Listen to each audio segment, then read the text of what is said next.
Hello and welcome to the daily newspaper analysis by Clat Possible. Let's discuss the important articles from today, which is the 7th of February 2024. The ones that are important today, as luck would have it, all of them are from the Indian polity. Let's start off with the very first one. Now, this is something which is not very, very new for us because we've been talking about it again and again. But today, let's try to understand what is this Uniform Civil Code all about. There was this wonderful article that came on UCC in the Hindu as well as the Indian Express. Firstly, let me tell you the context. So we've been reading about it, right? So there was a committee that was made under the chairmanship of Justice Ranjana Prakash Desai, who's a retired justice, right? And this was for the state of Uttarakhand. Thereafter, we also read about the fact that the Uttarakhand cabinet has given a green signal to the committee's report. Then we came to know that, it has been introduced in the Uttarakhand Legislative Assembly. And well, in all probability, it might be passed, but who am I to say that? Point is that so there were articles with respect to the historical aspect of Uniform Civil Code, with respect to the bill that has been presented, and so hence, of course, we should know about it. So the very first thing is you have to understand that there is a stark difference between fundamental rights and directive principles of state policy. While fundamental rights are legally justiciable as well as enforceable in nature, जिसको simple भाषा में अगर हम बोले तो इनके behalf पे इनकी वजह से अगर कोई भी हमारा फंडामेंटल राइट हमसे छीन रहा है, we can directly go to the Supreme Court or we can go to the High Court, right? We can force the state to enforce it like it's these are those kind of rights. लेकिन अगर directive principles of state policy की बात करें तो बात यह है कि when the constitution makers, the constituent assembly was making the constitution, they realized that there are some rights that the government should in fact give to the people of India. But it might not happen overnight. Why? Because there's a requirement of resources.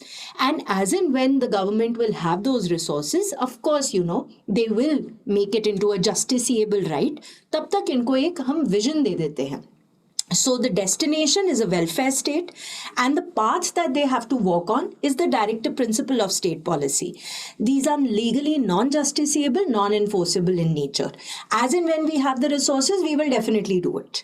तो ये तो पहली बात हो गई. अब दूसरी बात that we have to understand with respect to this is ये uniform civil code है क्या?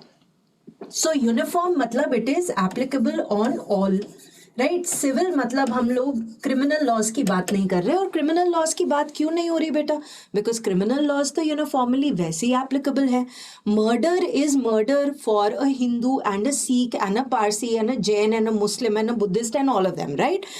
And what is the meaning of code? Code is basically a law, right? So जैसे कि हम लोग yesteryear IPC, oh my God, we actually have to say that because there are new laws that are being made. But an Indian Penal Code or an Insolvency and Bankruptcy Code, code क्या है? A cluster of sections from many acts. तो uniform civil code basically कहता है जो भी civil matters हैं हमारे देश में उन सबको हमने यूनिफॉर्मली एप्लीकेबल बनाना है on everyone irrespective of their religions. अब ये चीज एक डीपीएसपी है, पार्ट 4 ऑफ द कॉन्स्टिट्यूशन में है, जिसके तहत ऑफ कोर्स सरकार को एक विजन मिल गई. So for example when a Hindu want to get married, there is a Hindu marriage act. A Muslim and a Muslim want to get married, there is a Muslim marriage Shariat application act. But if in case a Hindu and a Muslim want to get married and they don't want to change their religion, we always have a special marriage act. Now what is this special marriage act? It is uniformly applicable on everyone. इसमें भी कुछ exception है पर वो कभी और करेंगे. So that's the logic behind it. अब गोवा जैसे राज्य में यूनिफॉर्म सिविल कोड एप्लीकेबल है क्योंकि गोवा जैसे राज्य में वैसे भी पर्सनल लॉज के बेसिस पे लोग नहीं काम करते क्योंकि उनका कल्चर, उनके ट्रेडिशंस अलग हैं. लेकिन अगर हम लोग बाकी देश की बात करें तो वहां पे क्या हम मैंडेटरीली यूनिफॉर्म सिविल कोड लेकर आ सकते हैं? तो उस चीज के ऊपर बात हो रही है उत्तराखंड की लेजिस्लेटिव असेंबली में. Now, पहली बात तो certain things that we have to keep in mind. So CM of Uttarakhand, Pushkar Singh Dhami, governor of Uttarakhand becomes your homework. अब सब कुछ बना बनाया तो नहीं दूंगी तो खुद भी कुछ करो तुम लोग, है ना? Then committee chaired by Justice Ranjana Prakash Desai, we've already spoken about it. Article 44 was adopted on the 23rd of November 1948. Is this important? Well, the date will be important if Uttarakhand says, yes, we will apply it. Then we have to do everything static related to this particular topic. Uniform Civil Code, क्यों इन्होंने बोला कि applicable होना चाहिए? क्योंकि क्या होता है कि कभी कभार हमारे पर्सनल लॉज के अंदर कुछ ऐसे प्रोविजंस होते हैं जो कि थोड़े से अजीबो गरीब होते हैं ना. Guys, we are not going to make this a discussion about different religions, and I say it in my classes and I will say it very vociferously, and I hope and pray that everyone else does it too. Religion is just a religion. It's a faith recognized by law, and every religion has its own idiosyncrasies. So hence we are not getting into, oh my god, इस religion में क्या है, उस religion में ये है. All of that is crap. Let the politicians do it. We'll talk about academics over here. So point is कि कभी कभार हमारे पर्सनल लॉज में कुछ ऐसी चीजें हो जाती हैं जो हमें गलत लगती हैं. सो फॉर एग्जाम्पल सती की प्रथा गलत है, राइट. डाउरी की प्रथा गलत है. इसी तरीके से इंस्टेंटेनियस ट्रिपल तलाक की प्रथा गलत थी. इस वजह से उसको हमने मना कर दिया, बोला कि no, we are not going to apply it under the Shayara Bano case. So ये सोचा गया कि यूनिफॉर्म सिविल कोड अगर होगा तो जो पर्सनल लॉज की इडियोसिंक्रेसीज हैं वो थोड़ी कम रहेंगी. The second thing is that litigations कम होंगी. It will be clearer. So for example, the grounds for divorce under one personal law is different. Grounds for divorce under another personal law is different, right? If you keep it similar, the litigations and the complexities in the litigations will reduce. There are many other reasons. We'll only stick to two. अब ये कौन सा वाला bill आया है? Uniform civil code bill 2024. Very very important for us. Now in this particular bill what are the things that they have written. Now ये Indian Express के article में क्या लिखा है कि मुस्लिम पर्सनल लॉज में जो था उसके हिसाब से क्या बदलाव आया है और हिंदू पर्सनल लॉज में जो था उसके हिसाब से क्या बदलाव आया है. हमने यहाँ पे हिंदू मुस्लिम सिख ईसाई नहीं करना है. We are only going to talk about simple crisp laws. So the very first one, they say that the minimum age of marriage, they have literally written Muslim men should be 21 years and Muslim women should be 18 years in line with the Hindu Marriage Act and the Special Marriage Act. And why is that? Is because of the fact that in the personal laws of the Muslim religion, it is said that once you attain puberty is when you can get married in their personal laws, right? Do they actually always do that? ये हम बात नहीं कर रहे हैं. जिस वजह से आर्टिकल में ये चीज लिखी गई है कि एक कॉमन हम मिनिमम एज रखेंगे. फिर आ गया no restriction on the amount of property that they can give away in a will. Because in the under the Muslim personal law there are certain restrictions that only 1/3 can be given away to the person that you want to give it away to, and the rest of it will be open for the rest of the legal heirs, ताकि किसी के साथ ज्यादती ना हो जाए. यहाँ पे लिखा है कि आप अपने विल के मुताबिक जिसको देना चाहते हो, जिस भी लीगल हेयर को देना चाहते हो अपनी property, you can give it. There are no restrictions on it. Practices of bigamy and polygamy are outlawed in this particular bill. It is self-explanatory, correct? And right to get remarried after a divorce without any other condition. Condition such as आपको किसी और से शादी करनी है divorce के बाद, तो पहले आपको कोई और प्रैक्टिस अडॉप्ट करनी पड़ेगी. तो ये सब कुछ यहाँ से हटा दिया गया है कि, एंड ये भी लिखा गया है, if you are forcing somebody to fulfil certain conditions only then can you get married. तो वो वाली चीज के ऊपर this will become a punishable offence. Apart from that, if we talk about it, what else is? So this was a lovely picture that the Indian Express had taken from the Constituent Assembly. You can see B.R. Ambedkar here and the rest of the Constituent Assembly members, not all of them obviously. It also takes away the distinction under the Hindu law between ancestral and self-acquired property. So ना different schools of laws होते हैं Hindu law में. जब आप college में जाएंगे तो आप पढ़ेंगे, है ना. मिताक्षरा स्कूल होता है, अलग स्कूल्स होते हैं, जहाँ पे एक पर्टिकुलर स्कूल ऑफ लॉ ये कहता है कि अच्छा आपने, if a person has acquired the property himself, तो ठीक है, तो they can get away with that property. वो बेच सकते हैं वो प्रॉपर्टी. अगर उनके मेल एयर्स, फीमेल एयर्स, सारे एयर्स जिंदा हैं तो भी बेच सकते हैं. लेकिन हेरिडिटरी प्रॉपर्टी के ऊपर on the other hand they place a restriction कि अगर आपके कुछ एयर्स जिंदा हैं तो उनके जिंदा रहते हुए आप वो प्रॉपर्टी नहीं बेच सकते. ये आपको नहीं करना. क्लैट नहीं पूछेगा, एलिट नहीं पूछेगा. ये आप लॉ स्कूल में जाएंगे तो जाके आपको सिखाया जाएगा. But over here what they have written is they have totally taken away that that particular distinction. ठीक है, so that is your Uniform Civil Code bill, and let's try to see, what happens with respect to that. Now we are going to go on to another one. Like I said, it's about Indian polity, but there's a little bit of tadka of international law also over here. I mean, हुआ क्या है, since last year 3rd May 2023 जो world press freedom day माना जाता है, उस दिन से लेके अभी तक Kukis and Meiteis primarily are having a tussle in Manipur, and it is getting really bad, and not many steps are being taken over there. तो अब क्या है ना कि एक रेजीम के बारे में बात चल रही है. इनफैक्ट लास्ट ईयर से ही बात हो रही थी, and that particular I come on to the bordering kilometres and this and that later. First let's understand what they mean. So हुआ क्या है, ये है free movement regime. Free movement कहाँ पे? इंडिया और म्यांमार के बीच में. फाइन. सो इंडिया एंड यहाँ पे आ गया आपका Myanmar. Now firstly, how many kilometers? 1643 kilometers. Very very important for us. 1600 something भी अगर learn कर लोगे तो चलेगा. I mean, I hope and pray that they don't say 1641, 1642, 1643 ऐसे करके options नहीं बनने चाहिए, बनेंगे भी नहीं. So 1600 something भी अगर आप दिमाग में रखेंगे, it will be very very easy for you. अच्छा, bordering states कौन से हैं? Arunachal Pradesh, Nagaland, Manipur, Mizoram. You can learn it like Aruna Mami, right? So, Arunachal Pradesh, Nagaland, Manipur, Mizoram. ठीक है? So, these are the bordering states. Now, what is this free movement regime? It was introduced in the year 2018.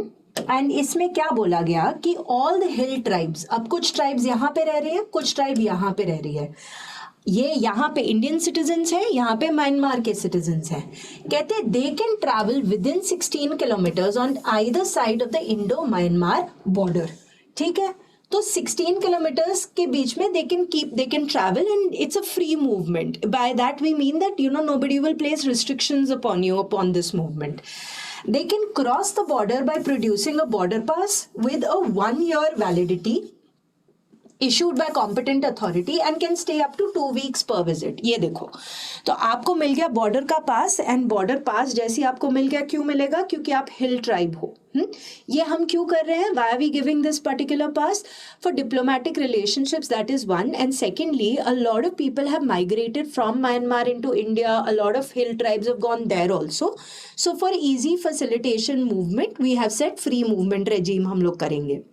अब why is this in news? This is in news because of the fact that the Meiteis are saying that this is the reason why, a lot of hill tribes are coming into the Manipur, and they're staying put over there, and they're utilizing our resources, and we are not able to do that, right? So for example, they say that even though we are a majority, we माने Meiteis are the majority population कहते हैं मणिपुर में, फिर भी हम minority land पे रहते हैं, बहुत कम land पे रहते हैं, और जो minority population है वो majority land में रह रही है मणिपुर में. और ऐसा क्यों? क्योंकि कहते हैं उनको तुम scheduled tribe बोल रहे हो, हमको तुम scheduled tribe नहीं बोल रहे हो. यही मुद्दा है. They want their land back. They want that particular status within which, because of which they can hold on to their properties.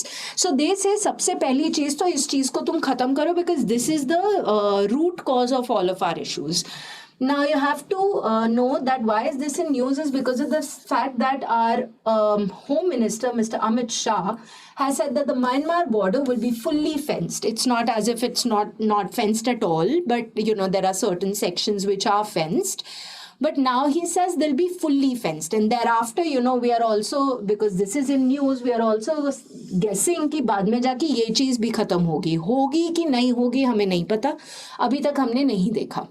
अच्छा, सेकंड चीज अगर हम बात करें तो यही वाले एरियाज में, अरुणा मामी वाले एरियाज में एक और चीज होती है called the inner line permit. Right, go and read about it.